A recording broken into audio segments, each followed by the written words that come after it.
প্রিয় দর্শক শ্রোতা, আসসালামু আলাইকুম এবং অফুরন্ত শুভকামনা সবার জন্যে। বেশ কিছুদিন থেকে কথা হচ্ছে যুক্তরাষ্ট্রের সঙ্গে বাংলাদেশের যে বাণিজ্য চুক্তি স্বাক্ষরিত হয়েছিল এবছরের 9 ফেব্রুয়ারি, সেই বিষয়টি নিয়ে কথা হচ্ছে অনেক দিন থেকে। ইদানিং কথার বেগ বেড়ে গিয়েছে। নানা মহল থেকে প্রশ্ন উত্থাপিত হয়েছে যে যুক্তরাষ্ট্রের সঙ্গে বাংলাদেশের এই যে বাণিজ্য চুক্তিটি হলো, যেটিকে বিজনেস টার্মে বলা হয় agreement on reciprocal trade, ART, অর্থাৎ পরস্পরের সঙ্গে ব্যবসা বাণিজ্য সংক্রান্ত একটি এগ্রিমেন্ট বা চুক্তি। তো এই ART স্বাক্ষরিত হয়েছিল নির্বাচনের জাস্ট 3 দিন আগে। 12 ফেব্রুয়ারি 2026 ত্রয়োদশ জাতীয় সংসদ নির্বাচন হলো, আর 9 ফেব্রুয়ারি এই চুক্তিটি স্বাক্ষরিত হলো। তো সেই সময় অনেক মহল থেকে প্রশ্ন উত্থাপিত হয়েছিল যে নির্বাচনের আগে 3 দিন আগে তড়িঘড়ি করে এই চুক্তি স্বাক্ষর করবার দরকার কি অন্তর্বর্তীকালীন সরকারের। বাট ডক্টর ইউনূসের অন্তর্বর্তীকালীন সরকার এই বিষয়টিতে অনড় ছিল এবং তারা চুক্তিটি স্বাক্ষর করেছে। তো তখনও আলোচনা হয়েছে এটি নিয়ে, এবং এখন নির্বাচন হয়ে গেল, বিএনপি সরকার গঠন করেছে, আরেকটি নির্বাচিত সরকার এখন ক্ষমতায়।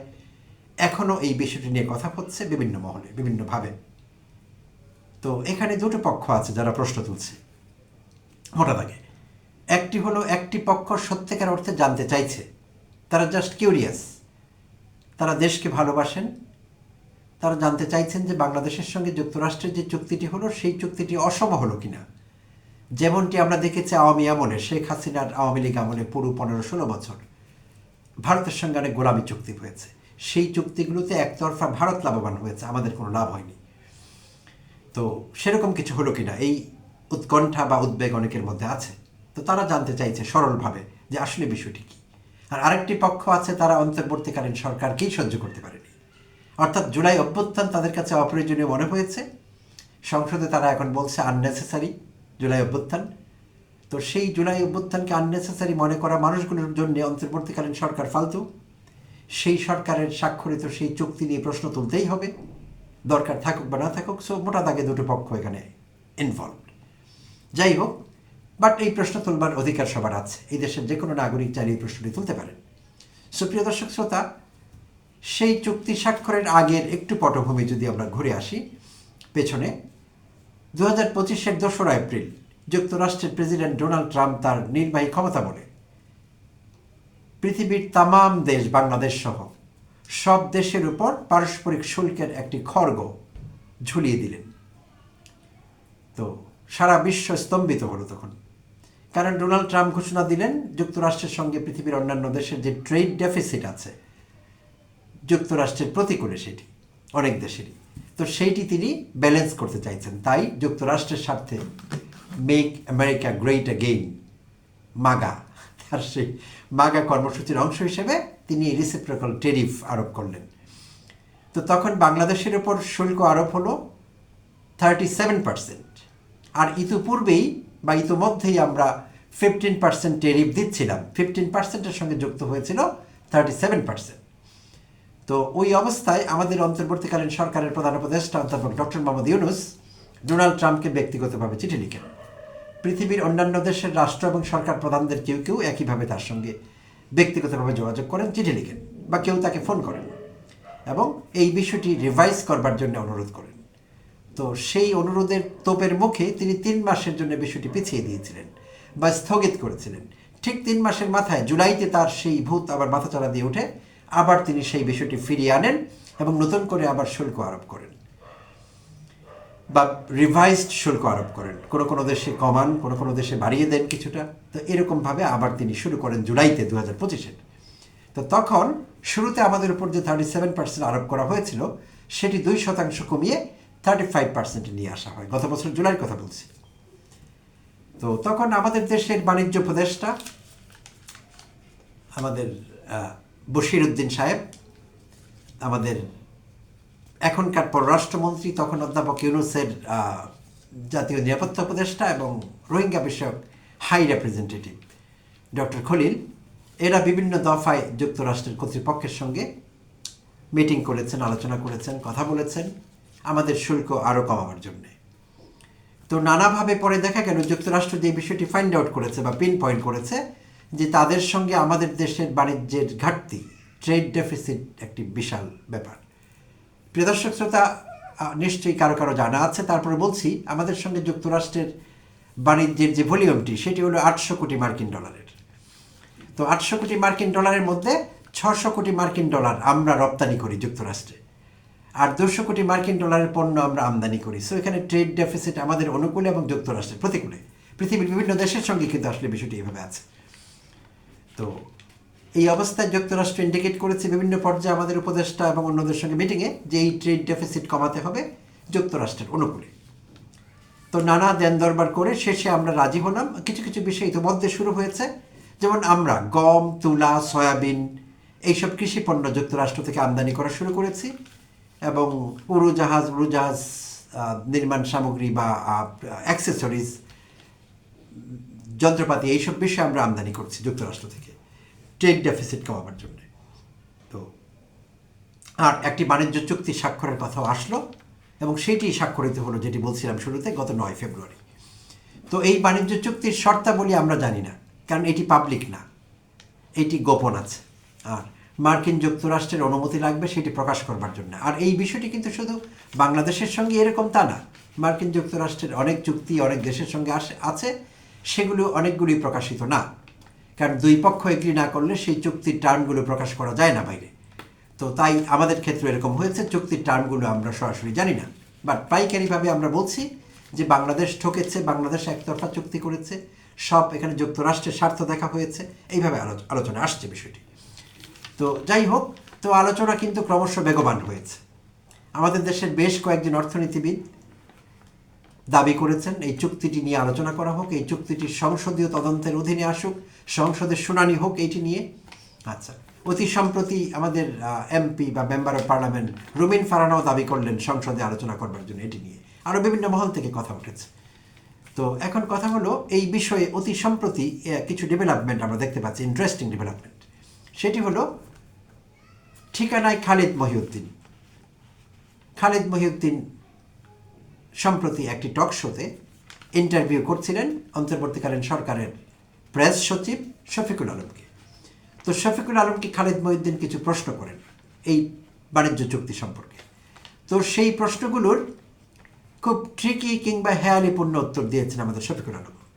আমি একটু বিস্মিত হয়েছি, কারণ উত্তরগুলো তার কাছ থেকে আমি আশা করেছিলাম স্ট্রেট ফরওয়ার্ড হবে, কাটা হবে, টু দ্য পয়েন্ট হবে।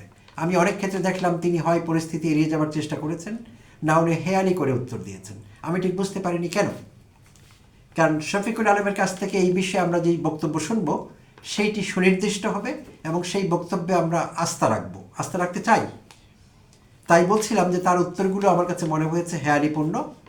তো আমি আপনাদের সঙ্গে শেয়ার করব সংক্ষেপে কী কী প্রশ্ন তাকে করা হয়েছিল। তো সেটি একটি বড় বেশ লং ডিউরেশনের টক শো কিংবা আলোচনা যেটি বলি, পডকাস্ট। তো পুরো বিষয় না, সেখানকার হাইলাইটস, গুরুত্বপূর্ণ কিছু প্রশ্ন তাকে যেটি করা হয়েছিল সেই প্রশ্নগুলি আমি আপনাদের সম্মুখে উত্থাপন করব, এবং শফিকুল আলম কি উত্তর দিয়েছিলেন সেটি আপনাদের সঙ্গে শেয়ার করব। তো আপনাদেরও চিন্তা ভাবনার জায়গা থাকবে, এবং কমেন্টে নিশ্চয়ই জানাবেন আপনারা এর থেকে কি উদ্ধার করতে পেরেছেন বা পুরো বিষয়টি সম্পর্কে আপনারা কি ভাবছেন। তো শুরু করি দেরি না করে। তো খালিদ মহিউদ্দিন শফিকুল আলমকে জিজ্ঞেস করেছিলেন যে এই চুক্তি সম্পর্কে আপনি তো খুব ভালো করে জানেন, আপনি অন্তর্বর্তীকালীন সরকারের সঙ্গে ওতপ্রোতভাবে জড়িত, আপনি ক্যাবিনেট মিটিংগুলোতেও থাকতেন, সেই প্রত্যাশা থেকে তাকে এই প্রশ্নগুলো করা। তো প্রশ্নে তাকে বলা হয়েছিল যে এই যে চুক্তি হলো, এগ্রিমেন্ট অন রেসিপ্রোকাল ট্রেড বা বাণিজ্য চুক্তি, এই চুক্তিটি সম্পর্কে অধ্যাপক ইউনূস জানতেন কিনা। তো আমার কাছে এই প্রশ্নটি হেয়ালিপূর্ণ একটি প্রশ্ন মনে হয়েছে। মার্কিন যুক্তরাষ্ট্রের সঙ্গে বাংলাদেশের এমন একটি গুরুত্বপূর্ণ এগ্রিমেন্ট হবে, অধ্যাপক ইউনূস জানতেন কিনা, এই প্রশ্নটি খুবই হেয়ালিপূর্ণ এবং খেয়ালও মনে হয়েছে। এনিওয়ে, প্রশ্ন তো প্রশ্নই। তো এই প্রশ্নের উত্তর শফিকুল আলম দিয়েছেন একটু ঘুরিয়ে পেঁচিয়ে, যে এই চুক্তির বিষয়টি ক্যাবিনেটে উপদেষ্টা পরিষদে অনুমোদিত হতে হয়েছে, সেই পরিষদের অ্যাপ্রুভাল লেগেছে, সেখানে মুক্ত আলোচনায় ছেড়ে দেওয়া হয়েছিল, বোঝা গেল তার বক্তব্য থেকে। তো অনুমোদিত হওয়ার পর সেই চুক্তি স্বাক্ষরিত হয়েছে, যেমনি একটি নিয়মিত সরকারে মন্ত্রী পরিষদে কোনো কিছু আলোচনা হয়, পরে স্বাক্ষরিত হয় বা অনুমোদিত হয় কিংবা হয় না, তো সেরকম। তো শফিকুল আলম বললেন যে এটি ক্যাবিনেটে আলোচনা হয়েছে, সো নিশ্চয়ই তার জানবার কথা। তিনি বললেন যে আমি মনে করছি তিনি জানেন, এইভাবে উত্তর দিয়েছেন। আচ্ছা, তাকে আরও প্রশ্ন করা হয়েছিল ডক্টর খলিল সম্পর্কে, যে ডক্টর খলিল অতীতে বিভিন্ন আলোচনা জানিয়েছিলেন, একাধিক ফোরামে তিনি এই কথা বলেছিলেন। প্রিয় দর্শক শ্রোতা, আপনারাও শুনে থাকবেন যে প্রধান রাজনৈতিক দলগুলো এই বিষয়ে অবগত আছে। প্রধান রাজনৈতিক দলগুলো বলতে এখানে মূলত মেন করা হয়েছে বিএনপি, জামায়াতে ইসলামী এবং এনসিপি এবং আরও অনেকেই কয়েকটি দল আছেন। তো বলা হয়েছে তারা জানেন, তাদের সঙ্গে আলোচনা করা হয়েছে। এটি কিন্তু ডক্টর খলিলের স্টেটমেন্ট, এটি গণমাধ্যমে এসেছিল বিভিন্ন সময়। তো খালেদ মহিউদ্দিন সেই কথা স্মরণ করিয়ে দিলেন এবং দিয়ে বললেন খলিল যে মন্তব্য করেছেন সেটি ঠিক কিনা। খলিল যে বললেন বিরোধী দলের সঙ্গে আলোচনা করা হয়েছে, এই বিষয়টি আপনি কনফার্ম করছেন কিনা, শফিকুল আলম কোন অ্যাঙ্গেল থেকে বিষয়টি দেখছেন এবং তিনি নিশ্চয়তা দিচ্ছেন কিনা, এমন বিষয় ঘটেছে কিনা। শফিকুল আলম কৌশলে এই প্রশ্নের সরাসরি উত্তর এড়িয়ে গেলেন এবং এড়িয়ে গেলে বলেন তাকেই জিজ্ঞেস করলে ভালো হবে। আচ্ছা, ভালো। তো এইবার খালেদ মহিউদ্দিন বললেন যে সম্প্রতি আমি জামায়াত ইসলামের আমির ডাক্তার শফিকুর রহমানকে বলতে শুনলাম যে এই চুক্তি সম্পর্কে জামায়াত ইসলামের সঙ্গে কোনো আলোচনা হয়নি এবং তারা জানেন না। খালেদ মহিউদ্দিন শফিকুর রহমানকে রেফার করে, গণমাধ্যমকে রেফার করে কথা বললেন, কারণ এইটিও গণমাধ্যমে এসেছে। ডাক্তার শফিক বলেছিলেন তিনি এই বিষয়ে বা তার দল কিছু জানে না, অথচ খলিলুর রহমান দাবি করেছিলেন যে প্রধান বিরোধী দলগুলো বা রাজনীতিবিদদের সঙ্গে কথা হয়েছে, তারা এই বিষয়টি সম্পর্কে, চুক্তি সম্পর্কে অবগত আছেন। আচ্ছা, তো এখন শফিকুল আলম বললেন যে তাদেরকে জিজ্ঞেস করতে হবে, সংশ্লিষ্ট পক্ষগুলোকে জিজ্ঞেস করার কথা বললেন, ডক্টর খলিলকে জিজ্ঞেস করার কথা বললেন, রাজনৈতিক দলগুলো নেতৃবৃন্দকে জিজ্ঞেস করার কথা বললেন। তিনি নিজে তেমন জোরালো কোনো উত্তর এই বিষয়ে দিতে রাজি হলেন না। আচ্ছা, শুধু তাই না, খালেদ মহিউদ্দিন তাকে সরাসরি জিজ্ঞেস করলেন যে যেহেতু ডক্টর খলিল বলেছেন রাজনীতিবিদদের সঙ্গে বা প্রধান রাজনৈতিক দলগুলোর সঙ্গে আলোচনা হয়েছে, আর জামায়াত আমির ডাক্তার শফিকুর রহমান বলেছেন তারা কিছু জানেন না, তাহলে এই দুজনের, ডাক্তার শফিকুর রহমান এবং ডক্টর খলিলুর রহমান, এই দুজনের কেউ একজন মিথ্যে বলছেন। তো খালেদ মহিউদ্দিন এভাবেই বলেছেন, এইভাবেই প্রশ্ন করেছেন, তিনি এইভাবেই কথা বলেন। অন্যরা হলে হয়তো ঘুরিয়ে পেঁচিয়ে বলতেন যে দুজনের কেউ একজন অসত্য কথা বলছেন, সত্য কথা বলছেন না। কিন্তু খালেদ মহিউদ্দিন বললেন দুজনের কেউ একজন মিথ্যে বলছেন। তিনি কে? ডাক্তার শফিকুর রহমান নাকি ডক্টর খলিলুর রহমান? এই প্রশ্নের উত্তর শফিকুল আলম দিতে চাননি বা এড়িয়ে গেছেন বা কৌশলে উত্তর দিয়েছেন। তিনি বলেছেন এইসব বিষয়ে তাদেরকেই প্রশ্ন করতে হবে। আচ্ছা, তো প্রিয় দর্শক শ্রোতা, এখানে যেই আরও কয়েকটি প্রশ্ন আমাদের মনে আসতে পারে এই আলোচনার প্রেক্ষিতে, সেটি হলো যে আসলে বিষয়টি কি। আমরা যে কথা শুনছি যে বাণিজ্য চুক্তি বাংলাদেশের স্বার্থের পরিপন্থী, সেটাই কি সত্যি? বাংলাদেশের স্বার্থের পরিপন্থী কিছু এখানে ঘটেছে? ডক্টর ইউনূসকে বাইপাস করা হয়েছে, বা ডক্টর ইউনূস প্রপারলি জানতেন না যে পুরো চুক্তিতে কি আছে, চুক্তিটি আমাদের স্বার্থে যাচ্ছে কিনা কিংবা আমাদের স্বার্থের পরিপন্থী হচ্ছে, এমন কোনো বিষয় কি? অনেকে ডক্টর খলিলুর রহমানের প্রতি ইঙ্গিত করেন যে তিনি মার্কিন স্বার্থ দেখেন, মার্কিন লবির লোক, তিনি তো আমাদের স্বার্থে কিছু করবেন না। এবং ইন্টারেস্টিংলি বিএনপি অন্তর্বর্তীকালীন সরকারের যখন খলিলুর রহমান জাতীয় নিরাপত্তা উপদেষ্টা হলেন, তুলোধুলো করেছেন বিএনপি নেতৃবৃন্দ ডক্টর খলিলকে, যে তার মতো একজন বিদেশি নাগরিক, তার মতো একজন ডিউবিএস ক্যারেক্টারের লোক, অর্থাৎ দ্বৈত চরিত্র, তার মতো একজন ডাবল এজেন্ট, মার্কিন স্বার্থ দেখবেন তিনি কেন আমাদের জাতীয় নিরাপত্তা উপদেষ্টা হবেন? আমাদের দেশের সার্বভৌমত্ব, স্বাধীনতা, নিরাপত্তা কোথায় যাবে? জোরালো প্রশ্ন তুলেছিলেন বিএনপির লোকেরা। সেই বিএনপির লোকেরা লজ্জার মাথা খেয়ে নাক কান কেটে আবার খলিলুর রহমানকে তাদের পররাষ্ট্রমন্ত্রী বানিয়েছেন। এটি একটি বিশাল প্রশ্নবোধক চিহ্ন হয়ে আছে পুরো জাতির কাছে, এখনও আছে এবং আরও বহুদিন থাকবে। তো এখন সেই খলিলুর রহমান কিন্তু এখনও বিএনপির মন্ত্রণালয়ে আছেন, পররাষ্ট্রমন্ত্রী। তো সেই খলিলুর রহমান এই চুক্তি স্বাক্ষর করেছেন, চুক্তি স্বাক্ষরে অগ্রণী ভূমিকা পালন করেছেন, নেগোশিয়েটারদের একজন ছিলেন। তো তার কাছে উত্তর তো আমাদের পাবারই কথা, আর উত্তর চাইতেই পারি আমরা। আরেকটি কথা এখানে গুরুত্বপূর্ণ বলা দরকার, এই চুক্তি সই করেছে অন্তর্বর্তীকালীন সরকার, কিন্তু চুক্তি চূড়ান্ত অনুমোদন পেতে নতুন সরকারের ব্যাপার আছে, তাদের চূড়ান্ত অনুমোদন দরকার হবে এবং 2 মাসের সময় আছে, ছিল আসলে সত্যি কথা বলতে গেলে। গত 9 ফেব্রুয়ারি যদি চুক্তি স্বাক্ষরিত হয়ে থাকে, তাহলে 9 এপ্রিল কিন্তু সেই 2 মাসের যে সময়টি আছে, টাইম স্লট আছে একটি, 2 মাসের মধ্যে চাইলে কোনো পক্ষ এই চুক্তির কোনো টার্ম নিয়ে কিংবা পুরো চুক্তি নিয়ে প্রশ্ন করতে পারে এবং চুক্তিটি গ্রহণ কিংবা বর্জন করতে পারে। তাহলে বিএনপি বা জামায়াত ইসলামী এই চুক্তি সংসদে মুক্ত আলোচনায় এই 2 মাসের মধ্যে ছেড়ে দেয়নি কেন? এই প্রশ্নটি কিন্তু আমাদের মনে এখন উদয় হতে পারে, উত্থাপিত হতে পারে প্রশ্নটি। প্রধান বিরোধী দল জামায়াত ইসলাম এবং সরকারি দল বিএনপি যদি মনে করে এই বাণিজ্য চুক্তি অধ্যাপক ইউনূস দেশের স্বার্থের পরিপন্থী বা উল্টোভাবে গিয়ে কাজ করেছেন, তাহলে তারা মুক্ত আলোচনায় সংসদে ছেড়ে দিতে পারত। বিএনপি এই বিষয়ে কিছুই বলেনি। জামায়াত ইসলামের পক্ষ থেকে জোরালো কোনো দাবি আমরা এই বিষয়ে পাইনি।